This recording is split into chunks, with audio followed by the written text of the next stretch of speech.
Welcome into another episode of The Sit Down with Shane. I'm your host, Shane Barrett. You can find me on Twitter at FFShaneB. And joining me tonight for our fifth episode of The Sit Down with Shane is co-creator of the Brighter Skies charity tournament. We will definitely be talking about that. And former co-host of the Dynasty Double Wing on the 14 Personnel Network. It is Mr. Ben Condelis. Nailed it, actually. Yeah, Let's you nailed it. No, like literally nobody gets it right the first time. So applaud you on that one, sir. Yes. Well, I was putting your I'm not gonna lie, when you texted me and I went to put your name in my phone, I had to go back to our Twitter DMs to see your email, and I was like, you know what, I'll throw it out there, see if I get it right. So Yeah. anyways, how you Nice doing try. thanite, Ben?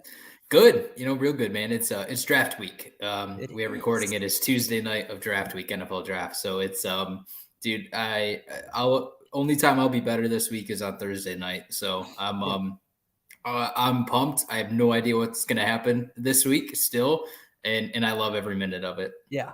And you're a Lions fan, correct? Which we'll talk about. Spoiler alert. We'll talk about that later. But you're a Lions fan, right? Yes, I am. So we've got a lot riding on this draft. Yes. I say we, the proverbial we, but Hey, yeah. look, I don't fault you for that. Now, my wife, on the other hand, she'd give you a hard time, but Yeah. I don't care. They're your team. You're a fan of the team. It's a we. That's it. So, well, cool. Yeah. I've been joking for over a year that the Lions were going to take Sam Howell with the 101. You guys ended up with the 102 and the 132. So maybe you take him at 132. I don't hate him there. So. Yeah, I know Sam Howell's your guy. I can't get behind him as I guess being everybody wants to make fun of the Lions in their position at quarterback. I mean, Jared Goff he's very meh. He's just a guy, exactly. but I just don't see Sam Howell. I mean, I know that there's some upside there, but given their team trajectory right now, it's just not a pick I would make. I'm like, but if they're going to take a quarterback, give me Malik Willis or nobody in this class. Yeah. I mean, that's really where I'm at. I understand that. So, all right, Ben, before we hop into the questions, we always start off with a good old ad read for Thrive Fantasy. So come prop up on Thrive Fantasy next football season.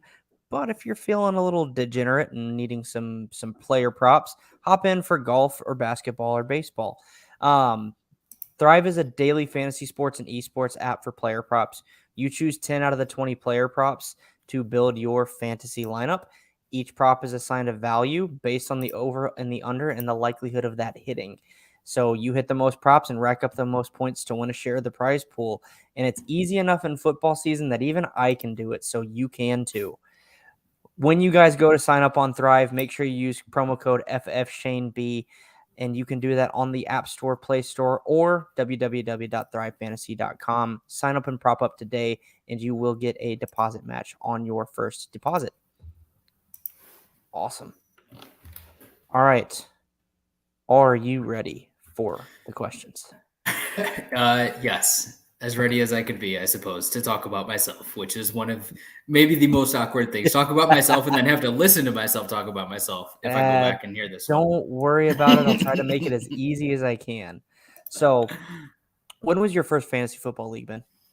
So when you passed me the show sheet, I was like, I think I know when it was. And I actually went back, shout out Yahoo Fantasy, because I found the actual league still in the history of Yahoo. So I went back. It was 2006 was our first league. So my my cousin, was he 5 years older than me. So he started telling us about it at that point. I was a junior in high school. So he was like, hey, there's, at that point, fantasy had been around, but I mean, 2006, it was like, ESPN didn't have I don't think Matthew Berry was on ESPN yet, any of that. So it was like, it was still super new.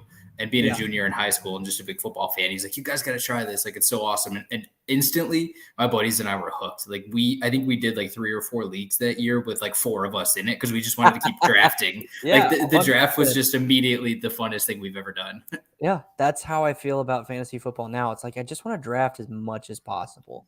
Like, that's literally the best part. Dude, that's why we all get stuck in these startups, and thank goodness for Underdog now with best balls. Yeah. I mean, it's just an open checkbook now. I feel like drafting. All right, here's $1, $3, $5. Yeah. Those $3 drafts are phenomenal. They are, dude. They're a money grab now, though. I mean, good job by 100%. them, but it's like that's where you get your fix now. Yeah, 100%. So, are any of those first leagues that you guys started on Yahoo still going? So they aren't. I think our original league ran for probably like 3 seasons, and it had like my cousin's girlfriend in it. It was just like we were just like everybody that was in the house that day. We were like, we're gonna do this draft. So it was like, I mean, we held it together for a couple of years, but Nice. a couple of us core players. My cousin that started it, he's still in a couple leagues with me. Stuff like that. So I would say there's remnants of it. And when I actually found the league on Yahoo earlier this week, I screenshotted the draft, because you can actually still see the draft picks on it too. No kidding. Yeah, and so I screenshotted it and I sent it to my cousin. My first round pick. So I messed this up. So looking back at my 16-year-old self, I was a big Clinton Portis fan. So this is 2006. Clinton Portis was on Washington. So let me pull it up while we're talking. I'll double check it again, but I think I had second or third pick. Okay. Mind you, though, that's the year that LaDainian Tomlinson went off, and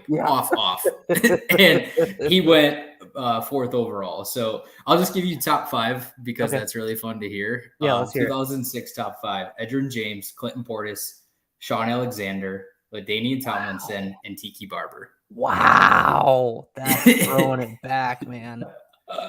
And then, I mean, we only had 8 of us, so we finished out the first round with Ronnie Brown, Peyton Manning, and Larry Johnson. Oh, I love it. And that's the year Larry Johnson, that was his like mega year, like 1,700 yards and stuff. So wild. Like first season ever playing fantasy football, and LaDainian Tomlinson was probably the biggest season ever. Yeah, that's phenomenal. But I'll tell you this, I actually won that year because thank you again, shout out Yahoo, because I was able to see that I won that year. But I was also reminded that Marcus Colston was led my team because he was a rookie and he was tight end eligible. Oh, cheater. So I swear to God, I remember it too. I remember picking him up and he was already going off, and he just I slotted him into the tight end spot that whole season. Very nice. Very, very nice. Yeah. Do you remember does Yahoo give you the privilege to see what the league settings were for that league? They do, in fact, yes. So it was super basic, like starting roster wise. And then our points, no fraction points. It was 50 yards passing for 1 point, and it was 20 yards rushing or receiving for 1 point. So wow. Yes. Y'all are stingy. I mean, hey, I don't know if that was even standard at that point. I don't know what it was, but looking back on it, high scores were like 75, 80 points. Like you were lucky if you broke 80 points. Yeah. Wow, that's awesome. So what is your longest standing league now? And what are the settings for it? Going off the script, I get it.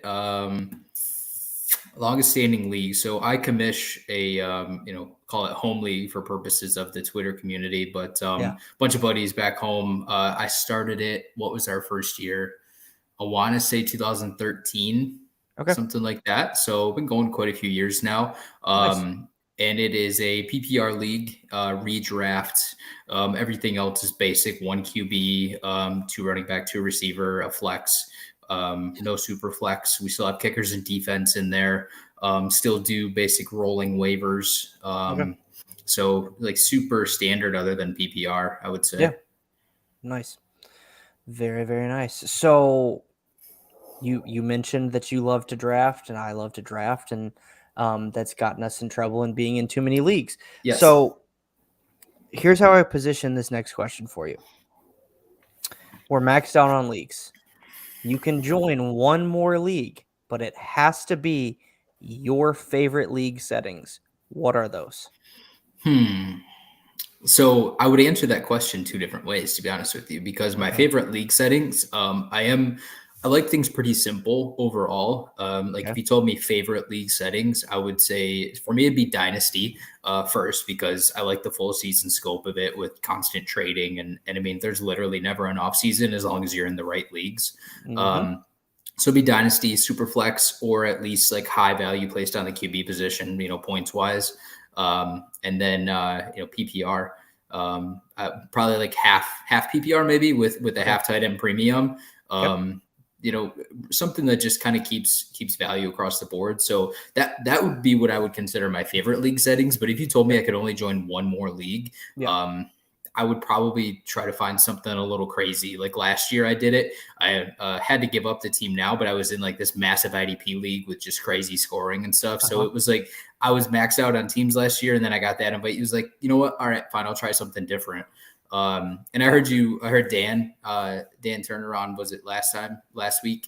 He's a couple weeks ago, but weeks ago, but he mentioned like the vampire leagues, or I've done guillotine leagues a few times. So I think if I only could join one more this season, it would be probably something like that, like a guillotine league, just to mix it up. But that's not exactly my favorite league setting. Yeah,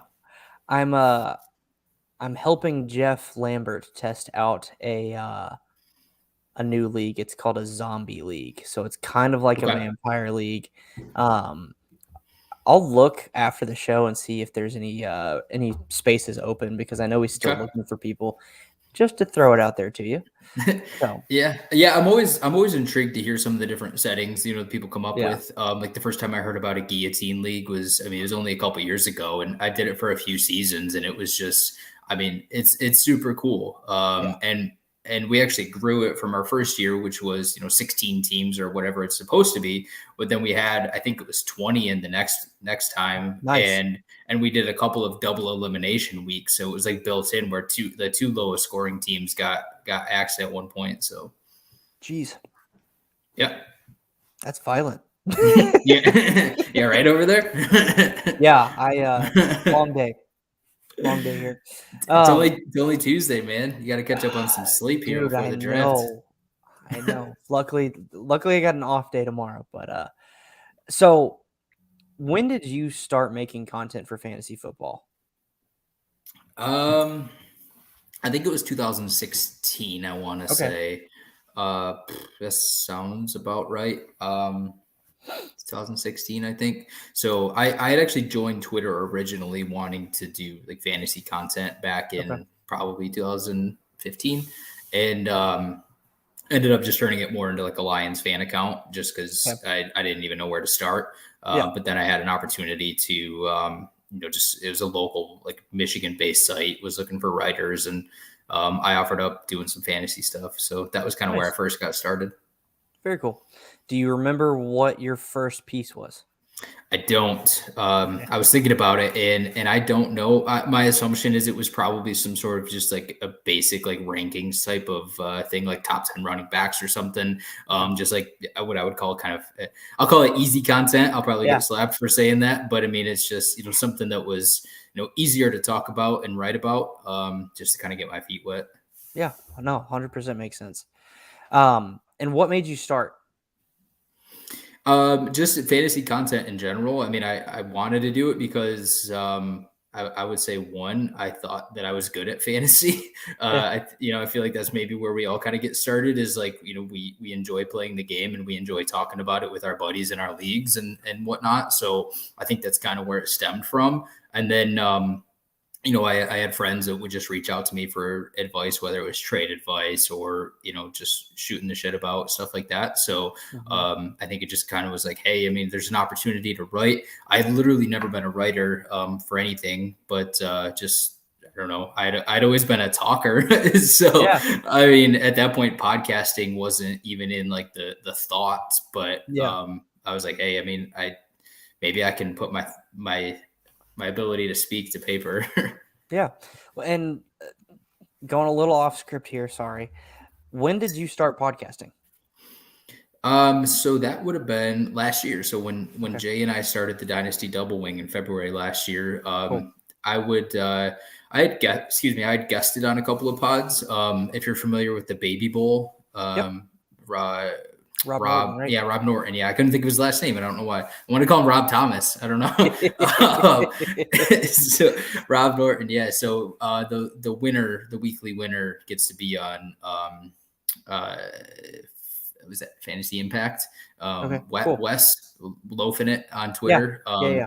So he hosted the weekly winner for Baby Bowl. So I got to guest on that a couple of times, and basically kind of like this. I just realized that I enjoyed talking maybe more than writing, and so I wasn't looking for anything. But then the 14P guys, Marco and Justin, reached out to Jay and I to start our show last year. Awesome. Yep.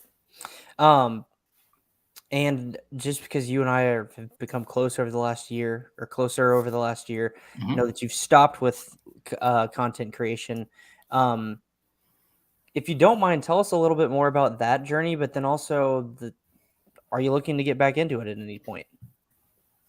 Yeah, I mean, I'll start with stopping. So, I mean, stopping was hard, mostly because I didn't want to let my co-host Jay down in some ways, because it was, we had developed a pretty strong friendship just doing the show. And I mean, Marco and Justin too, but I mean, Jay and I were the ones on at least our show every week. So, but it was more just, my life had changed just family wise. A job had started. I mean, all good changes, but it was just busy, and I just didn't have the time to focus on it. And we started our show in February, and we were a Dynasty focused show. But once the season got rolling, I just honestly realized that I didn't have enough time to focus on it, and it felt like more of an obligation than anything. And so, I had a weekly work meeting every Wednesday night. We did our show on Tuesday. NFL does primetime games, as my wife would say, every night. So it was it just was like, I couldn't find the time to say, hey, like, what night of the week did I have free at that point? So I was also coaching my son's flag football team, which was on Tuesday nights, the same night as our show. So it was just like all good, busy, but just busy. So no, that totally makes sense. I just wasn't dedicated enough, and I wasn't watching the games as much as I wanted to. One, for personal, but two, just to even have a chance to talk about how guys were doing every week. So I kind of had to make the tough decision, and as much as I didn't want to disappoint Jay and Marco and Justin, it was just, I just knew that I needed to do it for just for me. No, that makes perfect sense. And I commend you for recognizing that within yourself and within your own schedule. It's a hard decision to make, and one that some people probably have needed to make and haven't necessarily made it in the past. I don't have any, I'm not thinking of anyone specific, but just speaking generally, there have probably been multiple people that have been in the same situation as you and haven't necessarily made the right decision. So I commend you for it. Well, I would say too is, I mean, just to speak to those people is, having made that decision, one, I mean, I'll put myself out there if somebody wants to reach out and they're like, hey, like, I just, I don't know what to do if I leave, but I know that I can't stay either. It's, I certainly feel free to reach out to me, but, too is I feel like you can always go back to it. I mean, obviously I'm speaking from somebody that was like literally just starting in, I guess the industry, if you want to call it, but, I'm sure there's others that are probably a lot deeper, and it's a lot harder to leave because maybe it's a career path, and that's a much deeper conversation, I think. But for me, it was just, it was more of I guess a hobby. And so, so, I mean, to answer part two of that, I don't have any plans to return right now. Doing your show tonight. I love kind of guesting, and I'm actually guesting on Jay. Jay started another show with our buddy Sam Wagman, and so their show is Tuesday nights later at night. So I'm going to be guesting on with them for draft week. And I enjoy that very much, but for me, it just kind of goes back to the commitment aspect of it. And just, I mean, I just have so much going on right now that I've been offered a few opportunities to kind of jump back on, whether it's writing or podcasting. And I'm just like, now that I've made that hard decision to stop, it's harder to want to get back into it because I know why I stopped the first time. Yeah. No, that totally makes sense. So, have fun tonight with Sam and Jay. Thanks. Well, assuming Sam is there, I know on your tweet it said Jay. So yeah, Sam is not. Sam's off tonight. So Jay was like, "Hey, jump on." Loser. I know, right? So I can say that he's a friend of the show. Yeah. So what's your favorite thing about the fantasy community, Ben? Caught you mid drink. Sorry. Yeah, it's okay. Yeah, true way, waiter waitress style. Favorite thing about the fantasy community. So, kind of going back to the relationships aspect of it. I mean, I would have no idea who you were, Shane. No offense if it wasn't for None taken. the fantasy community. I wouldn't know who. There's so many people that I've had an opportunity to meet. Not many in person yet, but I've met a few in person. Funny enough, Jay and I have actually never met in person, and I think everybody saw us do our show every week for months and months last year and whatnot, and we talk all the time, but we've actually haven't met in person yet. But it's like legitimately, I mean, I consider him one of my really good friends. We text all the time. There's a few other people that I've met that are like that, and it's just beyond the positive community aspect of it. I also enjoy the fact that it's 24/7 football, and like literally I could be up at 3 a.m. and I could check Twitter and there'd be somebody talking about something. So if I really wanted to, I could jump in the comments and talk about it. It's 24/7, 365 even. So it's like, prior to joining Twitter, I mean, if I had these crazy thoughts about, I don't know, Tyler Lockett in June, like who would I tell? Like, my neighbor doesn't want to hear about that. So it's like, I know if people doesn't want to. No, I'm slowly like training my 8-year-old to get to that point. He's a huge football fan, but like he doesn't obviously have the same background on it that I do. So it's like, I've always enjoyed talking about it, no matter when it is in the season or off season or whatever. So it's, it's just that all around, kind of all encompassing aspect of it. Yeah, absolutely. Love it. Love it. Love it. All right. So tell us a little bit about yourself outside of fantasy football. I think I've hinted or mentioned a few times, but I do have a wife. We've been married for 6 years now, 6 years. Awesome. And so we have 2 kids, another one on the way, due in October. Congrats. I don't think I knew that. Yeah, it's not out there, at least on the Twitter side of things. It's out there for, I guess, Facebook. So friends and family on that side of the realm. But so another one on the way in October. We find out what that one's going to be on May 9th. So awesome. Family's growing. We have 2 dogs. We have a cat. So literally a house full. Outside of that, I'm in sales. I am in sales, but it's corporate sales, maybe the easiest way to put it. Yes, yeah, exactly. So I work for a power tool supplier. I guess we keep it at that, but so I work with like a major retailer. Cool. So it's and I live in Arkansas. No, I mean, I'm a Lions fan in Arkansas, and I mean, I know you and I have definitely talked, Shane. It's I'm not originally from here. I'm what you would call a transplant, but I've been in the Northwest Arkansas area for just over 2 years now. Cool. Yep, you and I are both transplants, actually. So that's right. Yes, you're from Alabama. That's correct. Yes. And now in South Carolina, I believe. That is also correct. Yes, look at that. See, I remember things. Attaboy. Tell my wife that. Only if you tell mine. Deal. What other hobbies do you have outside of fantasy football? I know you mentioned coaching your son's flag football team. That sounds like so much fun. But what other hobbies do you have? Yeah, I guess you could. Yeah, I would definitely consider that to be one. This was my first season coaching, and I loved it. It was the most fun I've had on a football field, like ever. I never played varsity football. Like I legitimately quit after my sophomore year because I was a small fat kid, so I just went and got a job. So I was never going to play the game, but I mean, being able to be on the field, like literally on the field for my son's first ever touchdown at 8 years old was awesome experience. And so I would definitely rope that into it.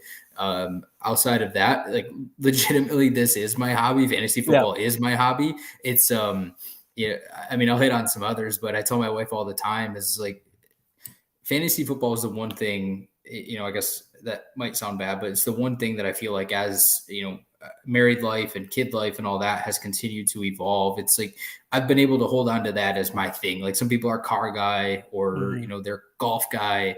I've just I like to go golfing, but I'm terrible at it, so I don't do it much. But I mean, I'm just like I'm sports guy. I mean, I'm fantasy football. Like that is my escape, so to say. That is my hobby. So I mean, beyond that, being pretty new to this area, like to take the kids out, and I like to travel local. Okay. To try to explore some of like the cities around us and the restaurants. I mean, I'm from a small town of 5,000 people with 5 restaurants, so for me, like, No way. yeah, like moving here, there is just a legitimately endless number of restaurants. So just things like that, restaurants, bars, local breweries. That's how we feel here in Greenville. Like we've legitimately joked that like we could go to a different restaurant every day and probably for 3 years never have to repeat because there's that Yeah. many different restaurants here. Yeah, that sounds like this area for sure. I mean, obviously it depends on how far you want to travel, but I mean, I Yeah. would say within 20 minutes of me, I mean, especially when you factor in food trucks and Uh-huh. food trucks that don't move. I mean, it's ridiculous the amount of just options there are. Yeah. Totally. All right. Are you ready for rapid fire? I am. All right. Cool. Get my sheet out though, because I need to remember what I said about myself. Cheat sheet about yourself. I love Yeah. it. All right. And just so you know, this is rapid fire. So if I feel the need to ask a follow-up question, I will. Okay. It should be a pretty easy follow-up question. So don't get too scared. That's fine. All right. Here we go. Favorite NFL team? The Lions. Okay. Favorite college team? Michigan Wolverines. All right. Should have seen that one coming. I mean, there's other options, but yeah, I'm a Michigan fan. Favorite sport that's not football? The NBA, Okay. specifically. I originally wanted to say basketball, but never got into college. Okay. Not as much recently with the NBA, but growing up in the Detroit area, Yeah. 2004 Pistons, 2005 Pistons. I mean, Yeah. that's my jam. So Yep. Even though the Pistons aren't in it, are you enjoying these NBA playoffs? I feel like it's been very competitive. I haven't seen a minute of it, to be honest with you. No way. Yeah, I haven't. I hadn't started watching until the playoffs, honestly. I will probably try to tune into some of the games. I don't know. I just haven't got into it yet. I want to. My son's starting to show some interest in it. My 8-year-old. We Yeah. watched like the slam dunk competition together this year, Nice. and we kind of talked about watching some games. But it's now that the Pistons are starting to show signs of life after about 10 years off. I think we'll probably start to try to tune in more next season. Awesome. All right. Favorite food? I said pizza. So I told you earlier this week that I am awful at these favorites list because I'm always just such like an even like keeled person. I'm like, I don't know, what's my favorite thing? I don't know. So I said pizza because like legitimately you could ask me any day, even if I just had it and say, hey, want pizza for dinner? And the answer is always literally going to be yes. Yeah. It just never doesn't sound good. Yeah. I get that. And it's mobile and it's usually cheap. And I always say that it's hard to do pizza bad. So like if I don't know what I want somewhere, I'm like, oh, okay, pizza. Like Love it. Favorite pizza topping? green olives. Ew. I knew you were gonna do that. Yes. So, well, I mean, for starters, I'm a meat eater, so I mean, you could throw pretty much any kind of meat topping on a pizza, and I'm happy with it. But just to give you something different, yeah, I would say green olives is like my off. That makes more sense. Favorite sports movie? Remember the Titans. Great selection. Yes. Favorite non-sports movie? This one was a hard one. Christmas Vacation. Very good. First Christmas movie nomination I think we've gotten. So I thought about this one and I realized that I don't really sit down to watch a lot of movies. If I do, it's a new movie or it's one that I haven't seen. So there's not very many movies that I'll go back and just constantly rewatch. So Christmas movies came to mind and 100% Christmas Vacations tops of that list. Love it. Favorite book? This is a new question that I've added. Short answer is none. I'll be honest with you. I don't read like ever. I haven't been a reader, but I went the dad route and I chose a book that I love to read to my kids. Okay. And it's called The Monster at the End of This Book by Grover from Sesame Street. Great book. Yeah. I love that book. And as a dad, you have to read it in your best Grover voice, whether it's awful or not. So yes, we read that one a lot. And both of my kids, they're 8 and 5 now, but it's been a favorite at some point for both of them. So yeah, that's a great choice. Favorite band? I went artist, and as a Detroiter, I chose Eminem because I Okay. mean I've just ever since I can remember I've listened to his music. So if you want me to go band, like actual band, I went Linkin Park. Okay. Oh, So great choices. dude, I've recently I would say got back into them. Yeah. I've been back in the gym after like a 2 year hiatus, and Uh-huh. so wanted to mix up my playlist. And so for the last probably 2 weeks, I've been listening to like heavy Linkin Park playlist. Love it. And dude, it's just I go back and I've said it a lot, but to me, their first album, Hybrid Theory, Yep. probably one of the most playable albums Yeah. ever, like top like start to finish. Yep. Um, Bleed It Out on Minutes to Mm, Midnight. yes, Love that song. it's a good workout song. Great. Yeah, I was gonna say great gym Yeah, song. yes. They start off with So like hand grenade pins in every line, like, yeah. and then all of a sudden you're just like your eyes just open up. You're like, yeah, yeah, 100%. Awesome. All right. Favorite adult beverage.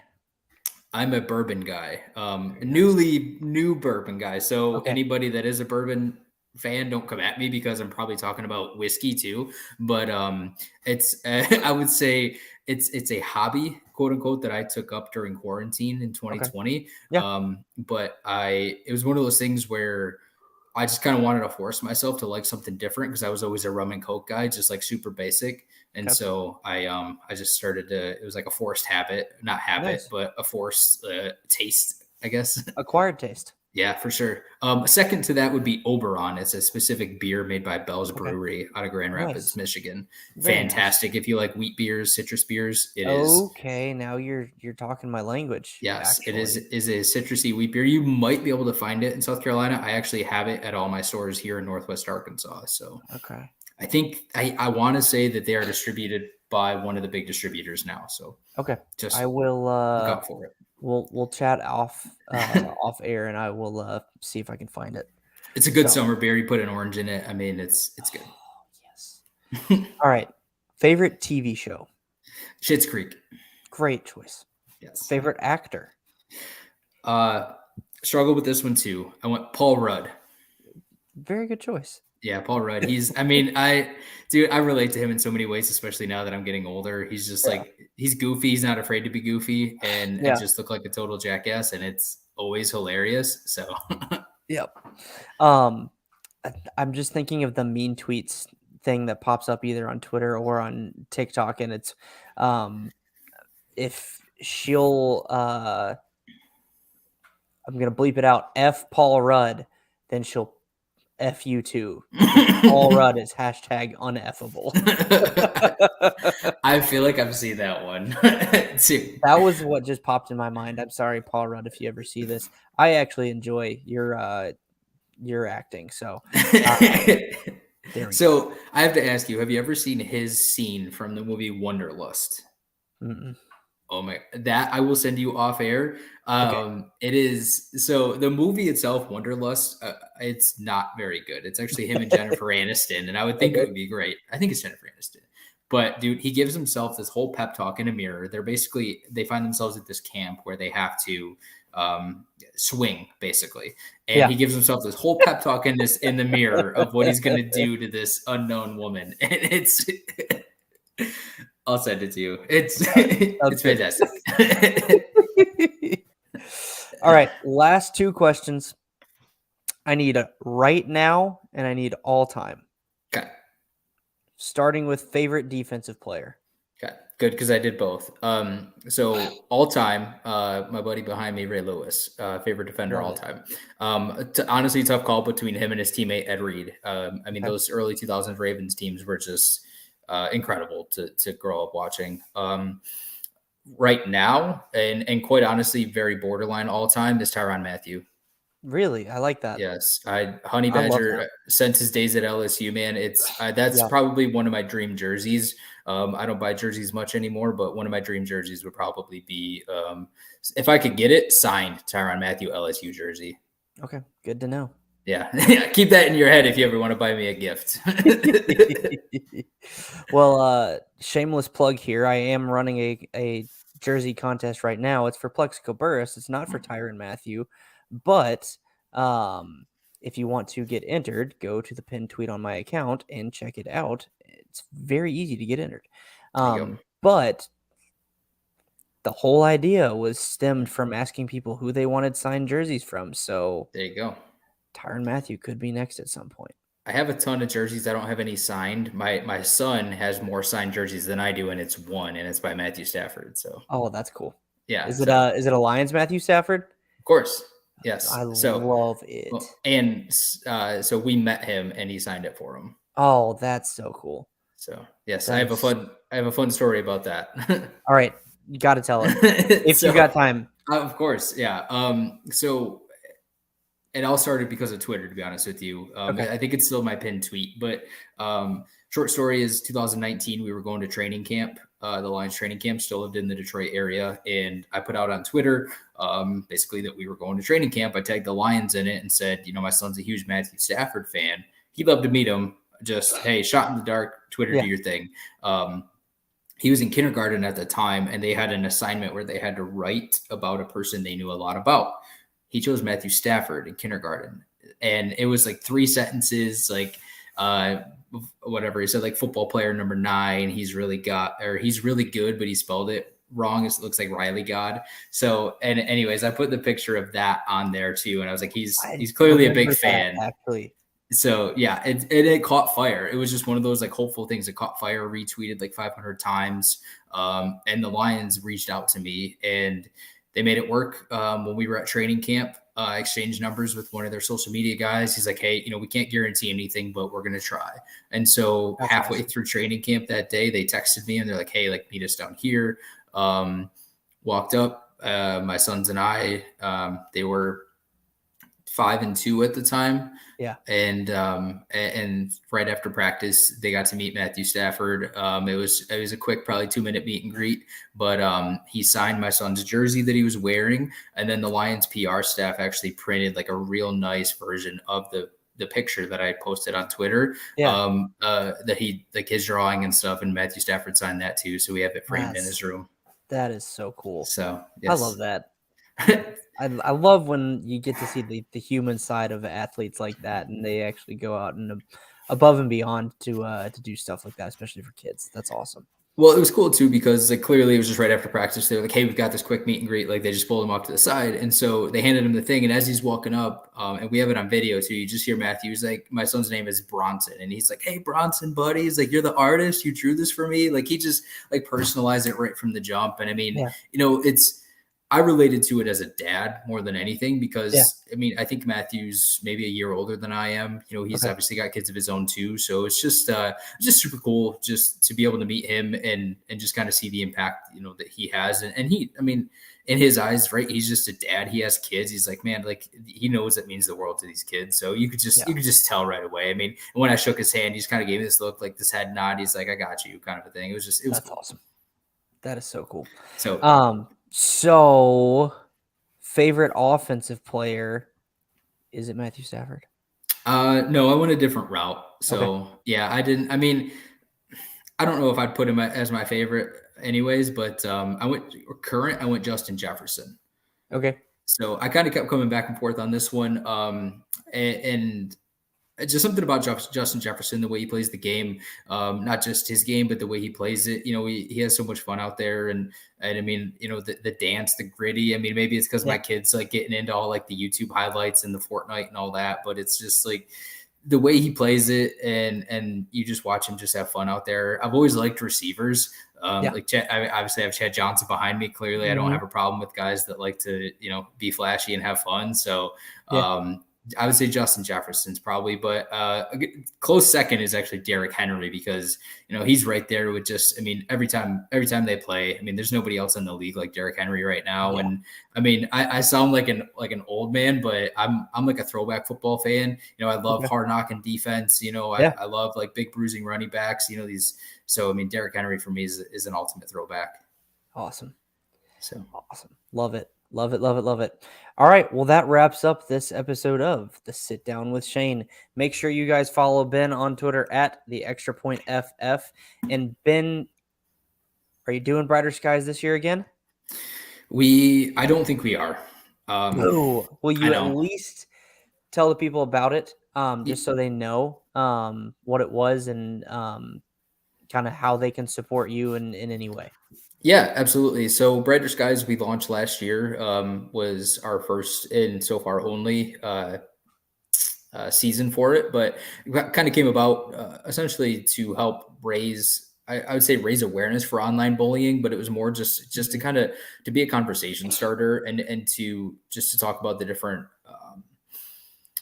options that are out there for those that have been victim of bullying or have seen it on online. And being that we are all, at least in the Twitter space, I mean, it is all online. It's all these online interactions. So it was really just kind of just having an opportunity to talk about what your words and realistically your actions can, what kind of impact they can have. So we started a best ball league last year, and to enter the league, you had to donate to our fundraiser, which was just through it's not GoFundMe, but it's one of those types. I can't remember what avenue it was through, but so we have 16 people in the league last year, prizes to everybody involved, and honestly, the best part of all of it, I think, was that we did a podathon too. And the podathon that we did was during the draft, and it was hosted by a bunch of different podcasters, pretty much all within, I guess, the Twitter community. And so it gave a lot of people an opportunity just to talk, whether it was about football or about other things, life, and the conversation revolving around the online bullying aspect of it. I think it gave a lot of people an open space to talk about maybe potential, personal struggles with mental health and things like that. And I'm a big proponent of that, especially as a parent. It's, I want to see, I want to have those interactions with my kids, and I want them to understand just how, like, we all go through whatever it is you're going through on a day-to-day basis, or anything bigger, more long-term than that. But I'm also a big proponent of it when it comes to just talking to other parents as well. And just kind of like the day-to-day struggles that we go with. So, to me, that was just an opportunity to give someone else a space to open up and talk about it. And Chrissy on Twitter, I don't even remember how to pronounce her last name. Starts with an S. Chrissy Scour, big 49ers fan. I'm sorry, Chrissy, if you're listening. I'm messing up your last name, but she had been off of Twitter and really just kind of all things like content creation for a long time. And I hope she doesn't mind me telling this story, but she helped us close out the show last year. And so with Will Harris. And so they were both on the show last year. And ever since then, it's like, she's talked about it a few times with us. And it seemed like it kind of gave her confidence back after being the victim of some online bullying and Twitter bullying. So it was like, and now you see her thrive, and it's a fantastic. So just to know that she was able to have that space and that platform just to kind of openly talk about it, it's pretty great. And that's the whole reason that we did it. So, even if it helped one person, whether it's her or anybody else, then I think we did our job. And unfortunately, like I said, I don't think we're doing it again this year. For whatever reasons, probably more just life, the same reason I'm not podcasting anymore. It's a time consumer. And I know you've got your charity league that you run, and it's just, I mean, the time commitment is insane. And all the kudos in the world to anybody that runs one, because it's, whether it's 10 people, 16 people, or it's hundreds of people, like I think you've grown yours to now. I mean, it's a huge task, but I mean, it's it's pretty awesome just to see the type of impact that it can have. 100%. Thanks for sharing that. And we'll talk off air. I may see if I can help you keep that running. Okay. Yeah, I'm open. I'm open. Cool. Well, again, that wraps up this episode. Make sure you guys follow Ben on Twitter at the Extra Point FF. You guys can follow me on Twitter at FFShaneB and at Fantasy Nightcap. This is on the Fantasy Nightcap YouTube channel, so make sure you like and subscribe there. Again, go to the pinned tweet on my Twitter account right now. There are 3 instructions for you to get 3 entries to the contest to win a signed Plexico Burris jersey. They're all super easy, so you should be able to do it. And then, again, that ends on Saturday, the end of the month. So I will announce it probably on the episode following that for the NFL draft review with Nick Scripp. So make sure you guys listen to that episode to see who wins the contest. It'll get tweeted out too. But this is Sit Down with Shane. Cheers.